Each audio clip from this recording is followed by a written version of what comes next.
You are listening to ESL Talk, a podcast made for English teachers by English teachers.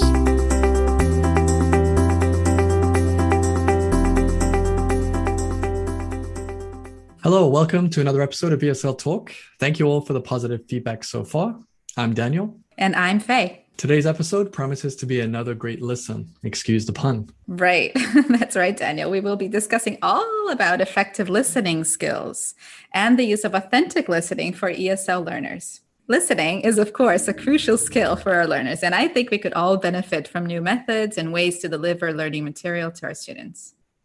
Exactly. And with this in mind, we'll be hearing from our special guest, Mariko, an English teacher who loves to create engaging listening content for her learners. Yeah, I'm excited to hear what she has to say. But I guess listening skills are sometimes an element of teaching that can be quite neglected, right? How do you incorporate these skills into your teaching, Daniel? Yeah, I think it is difficult to sometimes, put them into your planning, into your focus as a teacher. But for me, if it depends, if I'm teaching a specific course, I'll always have listening as a part of that. We'll dedicate time specifically to listening. So I think you don't neglect it by giving it the time and attention that it deserves. It's not an easy thing to teach, but definitely once you know some skills and strategies and techniques and students can use those, then it really does show its value. And it's probably more useful and more effective to teach than some other skills, because listening is, everything in English, every aspect of communication. What's your approach for implementing listening into your teaching, Faye? Yeah, I think you touched on a very important point there. It's everywhere, right? Listening, it is actually something that your students are going to be having to use all the time when they're communicating. And that's why I love using sources of authentic listening that tie into the topic I'm currently teaching. So I find that maybe I can bring a short YouTube clip or a TED Talk clip, and that is a great way to set the context for a lesson. Another thing I sometimes do as well is I assign these sorts of clips as extension activities for homework. So instead of just giving students the traditional writing or questions to answer at home, I'll just give them a clip, a TED Talk or a YouTube video or something they can watch online that extends that topic, gives them a little bit of extra listening or something to think about that they can come back the next day and discuss. Yeah, I think TED Talks are great and they definitely have their value, especially for older learners. When it comes to TV shows and movies, how do we get those into the listening mix? And how can these be used to help improve listening skills? I know we touched on, short clips and things like Youglish, which are really useful, but TV shows, movies, how do we get those in there, Faye? Oh, yeah, that's another great tool to have. I mean, the good thing about series and movies is that they can provide great models of real life dialogue. Like you said, we talked about Youglish before, where you actually use that feature. But sometimes our listening, recorded listening from course books are quite rigid and unnatural, right? And it's not really the way we speak or the pace that we speak at. So I really love using TV shows and movies for that natural conversation aspect and interaction. And something that I think is really useful to teach students is prediction skills, right? Doing those prediction activities where you show them a part of a movie or the opening sequence of a movie, and then they predict what's going to happen next or what are they going to say. I always tell my students, I give them the example of us like fluent native speakers. When I go to the grocery store, I don't hear everything the person asks me at the till. I don't hear her say, would you like a bag? Would you like your receipt? But I know that she's asking me those questions, which sometimes even makes for some funny misunderstandings when they don't say those things, right?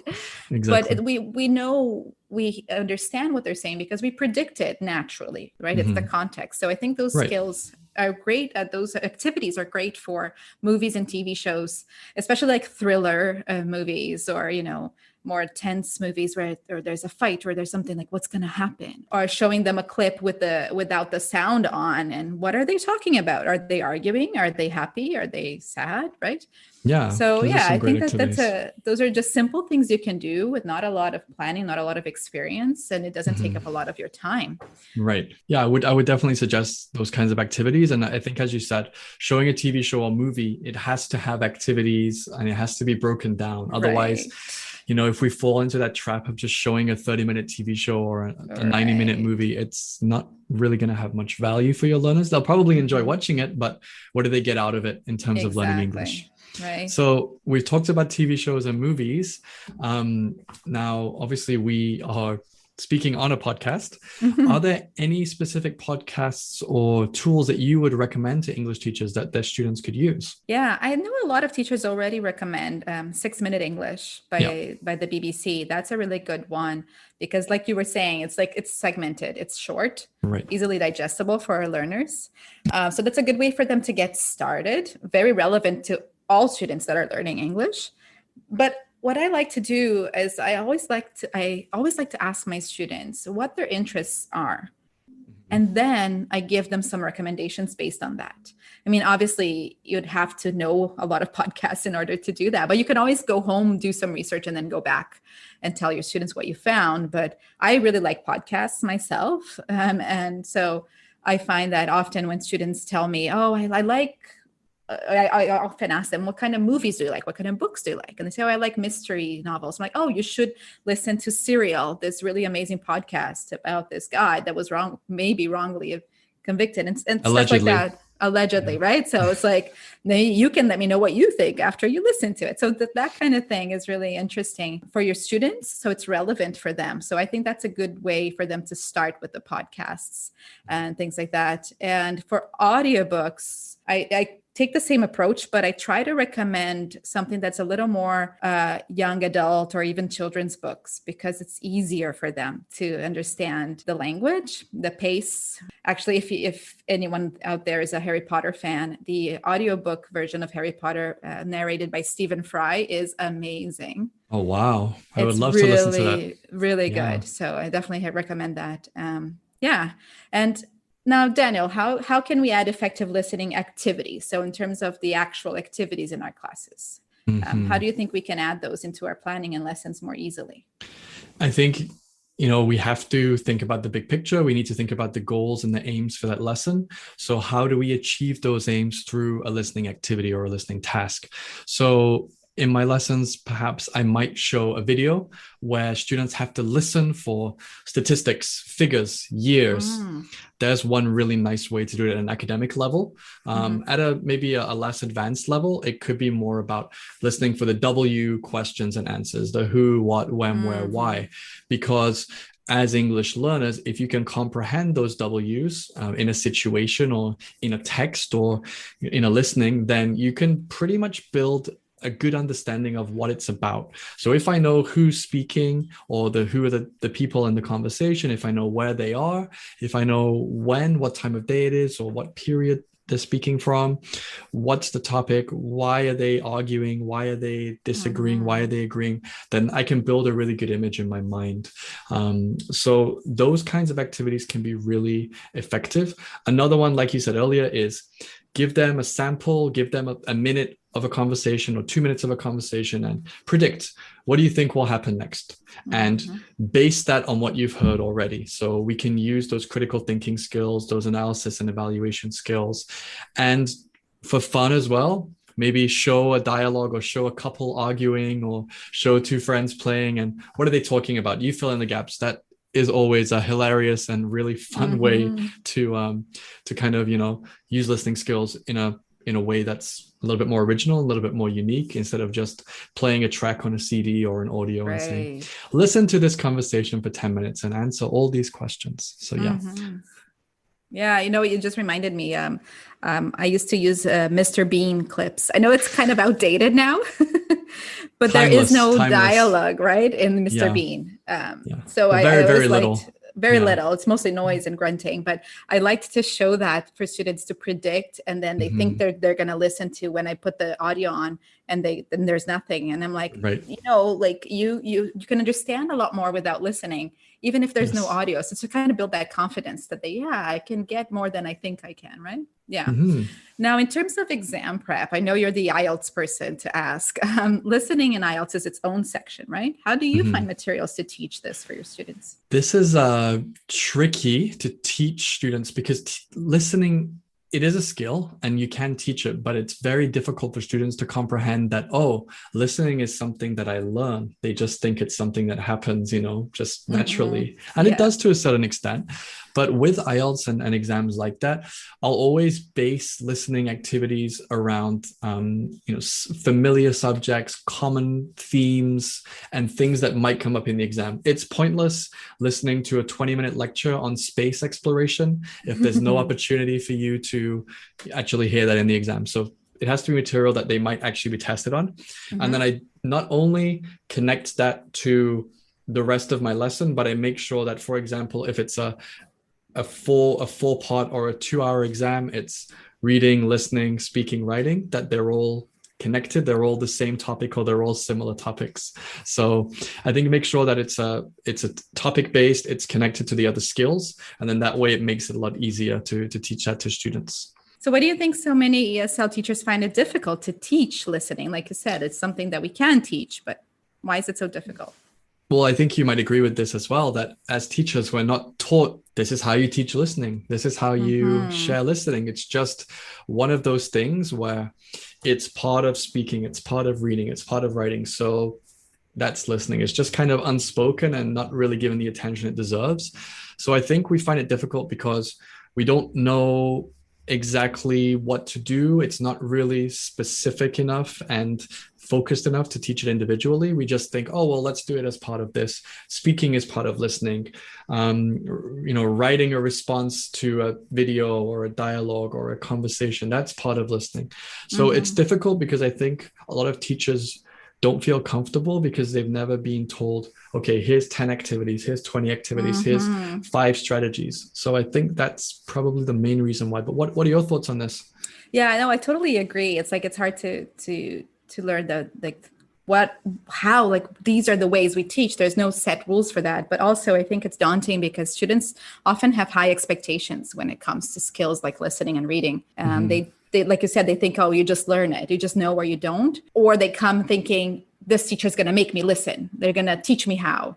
But there's no easy fix or magic pill for that. And I think it really helps when we explain the process to students first, adjust their expectations first, show them that there's great value in learning specific skills like predicting that we talked about, or understanding context or gist, rather than just understanding every single word, which is often what they want.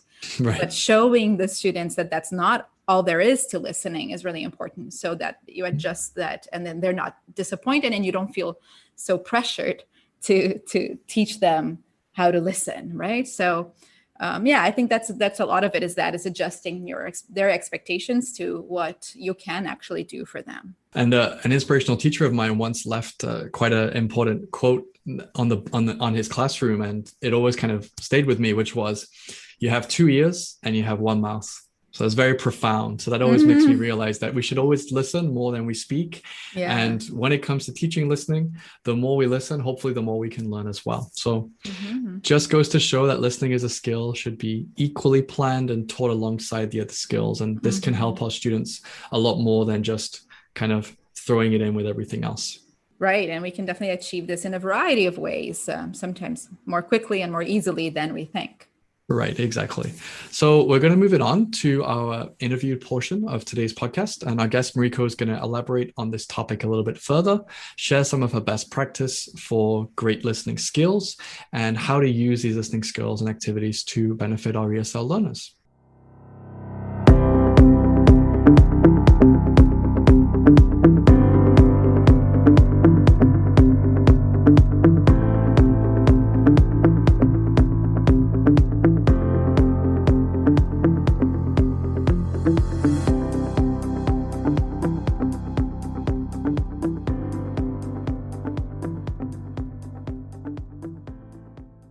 Hi, Mariko. Welcome to ESL Talk. Hi, how's it going? Great. It's going good. Thanks for joining us, Mariko. Looking forward to hearing you share your knowledge and expertise.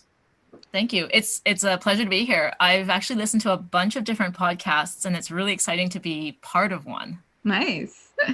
Well, we're happy to have you, and we're excited to know more about your teaching journey at first. So could you share a little bit about how you became a teacher, how you got where you are today? I got my Bachelor's of Education at the University of British Columbia, UBC, about, 10 years ago now.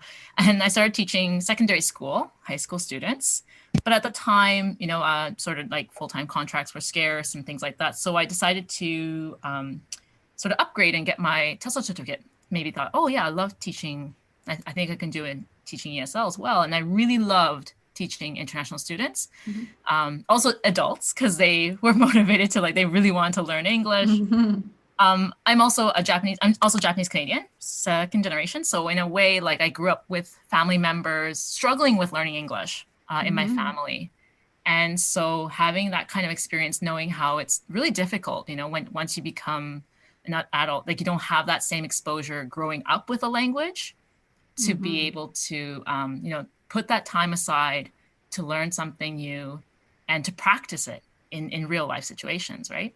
And then, so I've been teaching ESL for about 8 years now in general communications, as well as test preparation courses. And I just love meeting new people, from different countries, getting a chance to share things about Canada, but also asking about other places and sort of, getting different perspectives and stories. Mariko, tell me, why do you think listening as a skill is sometimes not as actively taught as the other core skills, reading, speaking, and writing? Yeah, I think maybe people are scared of teaching listening skills. I was at the beginning when I first started teaching, but I think it's actually really fun teaching listening skills. There's that sentiment when you're learning a language, you're always listening. You're listening to the teacher, you're listening for instructions. Your other students are talking, you're listening to everybody. But I think, and it's it's everywhere in language, listening is always there. If you're going to a language class, an English class, you're going to be using your listening skills. Yes, that's true. But I think it's kind of passively listening.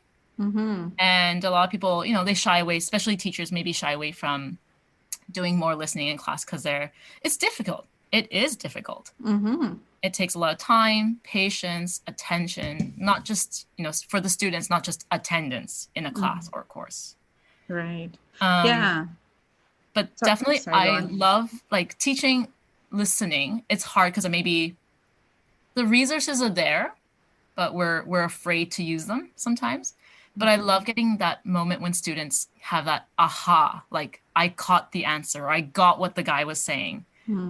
Right? When they catch that meaning, they catch that phrase. But it does take a lot of patience and practice to improve listening skills. And for the teachers as well, a lot of time to prepare the proper activities for your students, for their level, for their needs. Right. Definitely. Yeah. I know for me, it took me a couple of years to really feel confident and comfortable teaching listening and the strategies and skills and also about the importance of context and the situations that we're in as well. I think that's something we really need to consider when teaching listening. Yeah, absolutely. And it seems like you said, a lot of times we see it as a more passive thing. So we feel teachers might feel well, this is enough. But we know that there are some skills that we can actively teach. And you already mentioned that. So what do you think are some of those core listening skills that we should start teaching our students really early on? Well, yeah, definitely, there's listening for gist or main ideas, right? Listening for details. But after, I guess, it's also important for students to listen for attitudes and emotions as well, right? The speaker's point of view, even if it's difficult to express exactly what the speaker said, I definitely, it's important that we try to also listen for the tone of voice, the choice of words, that person was definitely not happy or whatever. I guess it's not just oh, did you catch the numbers? Did you catch the names? Did you catch the facts? But also, did you catch the underlying feeling of the speaker? Maybe, again, depending on the level of students or the level of the students and the number of students and the goal of their listening exercise. Yeah, but that's a good point. We often want students to just get the words that they're saying. Yes. But yeah, understanding the context and the inference is also really, really important. Exactly. There's so much more to it, right? And I think another thing is also the vocabulary used, the connectors, the linkers, the phrases. Yes. That's something else we should really try to push to our learners, which ties in really nicely to the next thing I wanted to ask you, Mariko, which is what are some simple activities that students can do daily to boost their listening skills? Because I know as a teacher, I'm sure we all get our students asking us, I want to improve my listening. how do I do that? And it's a difficult question. So what activities could you recommend, Mariko? Well, again, this totally depends on what their goals are, but there's a lot of different ways to improve your listening. But it's got to be done, whatever they do. It's got to be done with patience and attention. So like just listening to music in the background, for example, it might be really relaxing, but not necessarily like the most effective way of improving your listening skills. I don't think any of us will remember the lyrics to our favorite songs just after one listen. And even, tons of native English speakers, they always get the lyrics wrong. So it's not like they're listening carefully. But I think one of the biggest things is to listen like to shorter, not like a whole movie or like, oh, I got to watch this whole entire movie. It's 2.5 hours. But listen to something shorter, listen to something with attention, something that's of interest and relevance to the person, to that student. And for teachers, like to teach something that is of relevance to that, your topic, to your class, to you and your students. If you're into current events, right? So listen to the news, but not like a whole hour of news or oh, we're going to listen to the 35-minute podcast from, I don't know, BBC or something. To parse it into smaller pieces and to have a specific task. Like, okay, today I'm going to listen to this one news article or news item, and I'm going to be listening for like the main speaker's opinion and attitudes to this topic. But then afterwards, again, maybe for higher level students as well, getting them to then discuss it with someone. Okay, what did you hear? What did you, what was the person's attitude? And kind of like that's the next level. But again, it's especially now in our very busy schedules, it's really hard to ask students, oh, good, go watch a movie. Right? It's not like we don't have that much time to spend. But if you are a big movie buff, just turn off the subtitles. Yeah. Well, that's much easier said than done, I think. Though, yeah, right? definitely. So yeah, I think that's a good point you mentioned is like just having something in the background playing. It's not necessarily going to help you with your listening skills, right? Yes. I know that I often tell students to have English playing in the background when they're doing dishes and all that as a way to improve maybe vocabulary or even like for their brain to get used to the language. But that's definitely not how you're going to improve your listening skills, right? That's right. It's not just that alone. So a lot of times exactly. I've been playing music for like, a whole 3 months in the background and I haven't picked anything up. Yeah. It's like, well, no, you can do that. Yeah. But in addition to that, you have to also spend a little bit of time, put away maybe 10 to 15 minutes every day to really listen carefully to something. So if you are going to be listening to music, check out the lyrics. Go, find out what you're actually listening to. And then, when you're washing the dishes, oh yeah, I remember this line. Oh, I remember this word. And then go like, oh yeah, this isn't actually a love song. It's a breakup song. Yeah. Because it sounds really nice. Yeah. But not just one way. There are so many things that students have to do to kind of improve their listening skills, both passively and actively. Yeah, in a more like intentional way, right? Yes. But then as teachers, how can we check that our students comprehend?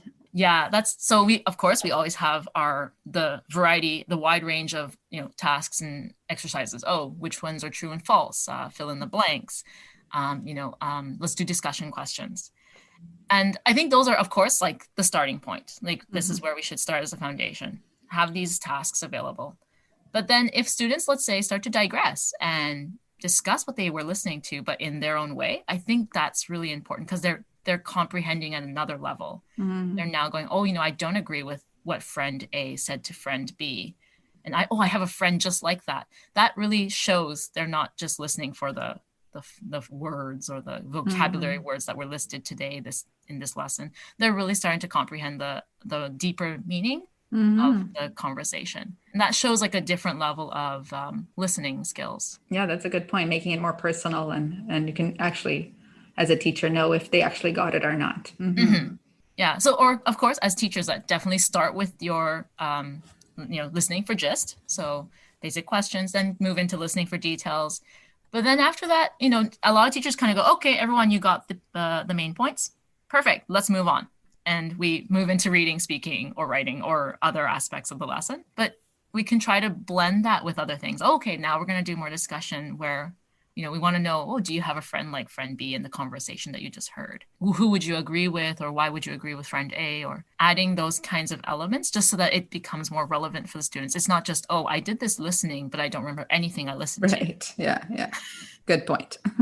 That really ties in nicely with what I wanted to ask you next, Mariko, is how can we use authentic sources of listening in the lessons? Because, we've all been there with the recorded dialogues, the kind of boring, generic conversations that we hear and we make our students hear. So how can we use authentic sources of listening, and how can this benefit our students' learning? Yes. No. So I don't want to discount, obviously there is a need for the textbook listening, for example, especially when students are at a lower level. They do need that controlled practice and listening for specific things. But authentic sources of listening are really great because, as I mentioned, they're so much more relevant. As teachers, it's important to have that textbook learning at the beginning. Maybe, we got to review this grammar point or certain list of vocabulary words. But then, it's good to then give the students something else that's somewhat or related. But now we're like, okay, let's move into authentic listening. And it's hard. It takes time and effort as well on the teacher side. So you got to do your research and find the right type of TV show or music or movie scene. You don't want to just kind of be like, oh, this is my favorite TV show. We're going to be listening to this today because I love it. We got to find a way to connect it to what the students have learned. So they have a little bit of confidence, right? It's like that scaffolding, but it's really nice because it gives them that +1 or even just a little bit +2. Here's something that's just outside your comfort zone of listening because it's not going to be so slow and controlled, but it's something that you'll be learning or listening to and hearing outside the classroom. Because sure, inside the classroom, this is your environment to practice what we just talked about or to look at, so grammar points, vocabulary list, words. But then, once they leave that classroom, they have to be ready for non-teacher voices, non-teachers, both sympathetic and unsympathetic listeners, different context, right? So I think authentic listening, authentic sources can really help. Resources can help that, but how it's slowly, maybe once a week, you do something fun for the students, you try to make it into something that's okay, this is something that's gonna be different. That's great. Yeah, I think you actually just reminded me of something that happened to me when I just started teaching, because you mentioned you want to bring something, but that it's also relevant, right? It's fun, but makes sense for the lesson you're teaching and not just a whole movie. I remember once I was subbing for a teacher and he said, oh, you just have to come in and they know what's happening. Okay, that's already kind of a red flag. And the students came in and they said, oh yeah, today's movie day and we could pick the movie. So we picked Final Destination. And this was years ago when I started teaching. And I was like, okay. So it was basically 2 hours of a class just watching Final Destination that has very little dialogue. It's mostly death scenes and sequences. And I was like, yeah, maybe this is something not to do. So I guess it just reminded me, please don't do that ever, but especially not as a way to teach our students listening skills. Yeah. But you also actually, so one thing I know, Faye, I remember we were talking about, we've both had a chance to teach the Cambridge test preparation class. Right. And when one of the tasks is you're listening to a talk and you have a bunch of paraphrase sentences and you have to figure out what the speaker said, exactly what the speaker had, which words and phrases the speaker had used. And especially in the test prep course, it's so serious. We're trying to practice, and get ready for this examination for your language proficiency. And so students, after a while, they're like, oh my God, when am I ever going to talk about dolphins? Yeah. When am I ever going to use this topic? I'm not a marine biologist. Yeah. And so taking that kind of task that, students are like, I know what I'm supposed to do. I know what I have to get done for to achieve my score. But once a week, I might just say, okay, you know what? We're going to put a fun conversation. But again, still it's the same task, but now you're listening to characters from a TV show. And later you have to paraphrase or, what did the character say? And then there's kind of a little element this is what happens in real life. Sometimes you have two colleagues, they were talking to each other, they had a disagreement, whatnot.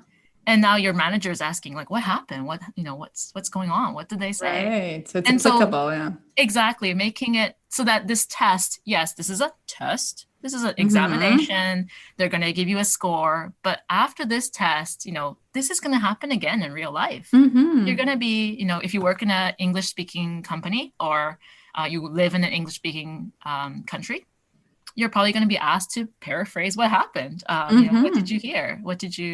What was the conversation about? So kind of giving that skill, like this is not just for your test or it's not just for this course. This is, like a lifelong skill that you'll need. Yeah, that's a great point. It's a really good way to show. But again, for teachers, yes, it takes some effort at the beginning to create those activities, to create those lessons. But once you have, it's there for you. And it comes a bit with experience too, right? Knowing, like you say, the test so well that you know how to adapt another source of listening. Yeah. But you mentioned what did you hear? And you mentioned listening before as well. So that was my next question. Like, what would you say is the difference between your students hearing something and listening to something in a lesson? Hearing is, again, like a sense. We hear something. We don't really pay attention to it. So students can definitely, hear there are two people in this conversation, or they can hear like, oh yeah, this person sounded pretty, like this person said this, or it's not with attention. It's not with intention or attention. But listening, really listening, I think is that deeper level where you do understand, yes, what did the speakers say? Directly and indirectly, but more so indirectly, like what was their tone, what kind of attitude did they carry, in the end, because for example, the speaker might say, yeah, right. And, students are like, oh yes, he said, yeah, right. He must agree with the other speaker.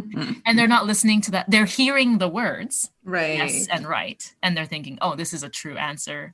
But they're not listening to the tone, or they're not listening to the context, so the situation that the speakers are in. So I think that's a big difference between hearing the words, but listening to and understanding what the speaker is trying to convey. Yeah, I think that's great. And it's about the skill of active listening and listening for cues or certain phrases or certain trigger words, which might give us the information that we need. And I think, that's more or less what you just said. So that's a really important consideration. Yeah, I think that's much better. So Mariko, tell me, what can ESL teachers start doing today to improve the listening skills of their students? What are some easy activities that we can start embedding in our teaching practice? Well, first of all, for teachers, always consider what you're asking your students to listen. That's a really big thing. So before you say, hey guys, let's listen, always let them know what they're listening for, even if it's the big picture, please give them a task. And I've made this mistake before in my experience as well, right? I was so excited for the exercise or for the, task. I was like, oh, everyone's going to enjoy this conversation. They're going to have so much fun. And I didn't prepare my students enough. So always consider and think about how you're setting up the lesson and the exercise. Having them do little things, again, like parsing it into small bite-sized activities. So yes, we do have listening classes specifically for listening skills, but even if you're in a general communication class or a test prep class, just allowing students to have some activities. So if it's, we're going to listen to, a short conversation. It could be very controlled or even uncontrolled. Like, oh, you're having a conversation with your classmates. Hey, please ask what your classmates did over the weekend. Like those conversations are meant to, like that warm up is meant to be a way for students to, open up their ears, right? Start listening. But then on top of that, not just listening, because that's very passive, and then reporting it to another person or, agreeing to it or disagreeing to it or sharing it somehow, like so that it's internalizing what they just listened to versus just receiving the information. Okay, I got it. But as teachers, we can't know, did you get it? Like, what do you think about it? So having something like this. So that's why, like, in the warm up, try, if we can, to incorporate some kind of activities. It could be, here, let's listen to songs or listen to the conversation. I wouldn't suggest using authentic materials right off the bat like that. Maybe keep that till like a once in a week kind of thing. Yeah, like lots of practical advice there. And especially, I think what you said about things you said, all of us, even experienced teachers, forget about that sometimes, right? Like giving students the task and making sure they know what they're doing and letting them discuss and internalize it. But now let's as a final question, what is one piece of advice or your top tip for somebody that is just starting out teaching? Because we have a lot of new teachers listening to us. So what would you tell them is your one top tip for teachers? Oh man, that's a hard question. There are so many things, but don't be afraid to try different things. Like, of course, we've all been trained like through the CELTA or the TESOL or different teacher training programs. Oh, you must follow the I don't know, the PPP or the, these different acronyms to like, oh, you must do this way. And you always have to make sure you do the CCQs and ICQs and all these things, which is important. Those are definitely steps that we have to take and be aware of. But like, especially now with everything since 2020, with so many things changing, teachers moving from the traditional in-person class to a online environment, we were kind of forced to try different things. And I think for new teachers, one of the biggest things is just don't be afraid to try different methods and try different activities. Of course, always consider the student's level and there's the needs, their what is their foundation, what do they already know, and to veer away from their comfort zone. So perhaps, we're so used to using a textbook and following a curriculum, and those are important things as well. But when the students have understood the concepts and points in the textbook, don't be afraid to leave that textbook. Use it as a launch pad. And there's so many resources online that you don't have to, of course, you don't need to reinvent the wheel. Right. That would be a lot of work. Yeah, thank you for sharing that, Mariko. I think you've made us both and hopefully all our listeners realize how important listening is, and it's something we shouldn't underestimate. Yes, definitely. Yeah, it's definitely something we can consider more when teaching in the future. Lots of different tips you've given and practical advice, which I think all of us can appreciate. So thank you for that. No problem. Actually, I can add to that a little bit. So I'm just looking back at my notes. So for new teachers, one of the biggest things is, try different things. Don't be afraid to leave your comfort zone. But secondly, and this is from personal experience, if you have a weakness in teaching something, do the homework, right? Like I'm a native English speaker. I thought I'm a pro at grammar. I got this. And I realized, I'm like, wait, I don't know how to contextualize this or to explain it properly, to give the students, step by step, like how to show them how to use grammar properly, right? Right. But most importantly, I think it's really important, just have fun learning new things, learning with your students, asking other teachers. I think that's the biggest thing, asking other teachers to help and just see what kind of ideas you can share with each other. Collaboration is huge, right? And so I think no one's ever a master at all ever. We're always sort of learning new things all the time. So have fun with that. Yeah, I really like that. Yeah, that's really good advice. All right. Thank you so much, Mariko. Thank you for joining us today on the podcast. Yeah, thank you. Okay. So a big thanks to Mariko for taking the time to share her wisdom with us today. Yes, and be sure to get in touch if you have any questions or any feedback for us. We love to hear from you. Remember to subscribe to receive the latest episodes each Wednesday. You can follow us on Instagram at ESL Talk Podcast, or you can send us an email to esltalkpodcast@gmail.com. We've been getting some really great emails and we really appreciate them. So do keep sending them in. And if you'd like to get in touch with us individually, you can find me on Instagram at Learning with Faye. And I'm Daniel Teacher. And that's all the time we have for today. Tune in next Wednesday for another brand new episode. Thanks once again for listening.